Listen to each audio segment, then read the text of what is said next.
ରାଜ୍ୟରେ ବୃଦ୍ଧି ହୋଇଛି ଅବକାରୀ ରାଜସ୍ୱ, ଯାହା ମଦ ବିକ୍ରିର ବୃଦ୍ଧି ସହ ସମ୍ପୃକ୍ତ।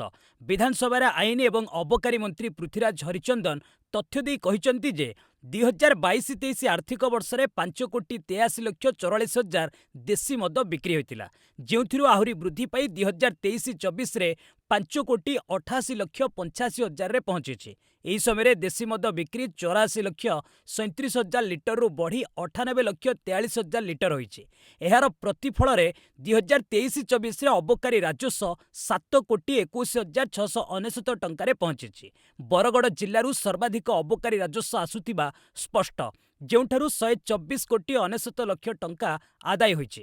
ଗଞ୍ଜାମ ଜିଲ୍ଲା ଏହି ତାଲିକାରେ ଦ୍ୱିତୀୟ ସ୍ଥାନରେ ରହିଛି, ଯେଉଁଠାରୁ 100,96,00,000 ରାଜସ୍ୱ ଆସିଛି। ତଥାପି ରାଜ୍ୟରେ ମଦ ବିକ୍ରି ବୃଦ୍ଧିର ସହିତ ମଦୁଆଙ୍କ ସଂଖ୍ୟା ମଧ୍ୟ ଦିନକୁ ଦିନ ବଢ଼ୁଥିବା ସ୍ପଷ୍ଟ ହୋଇଛି। 2022-23ରେ 12,09,67,000 ବଲ୍କ ଲିଟର ମଦ ବିକ୍ରି ହୋଇଥିଲା, ଯେଉଁଥିରୁ 2023-24ରେ ଏହା ବଢ଼ି 15,35,72,000 ବଲ୍କ ଲିଟର ହୋଇଛି।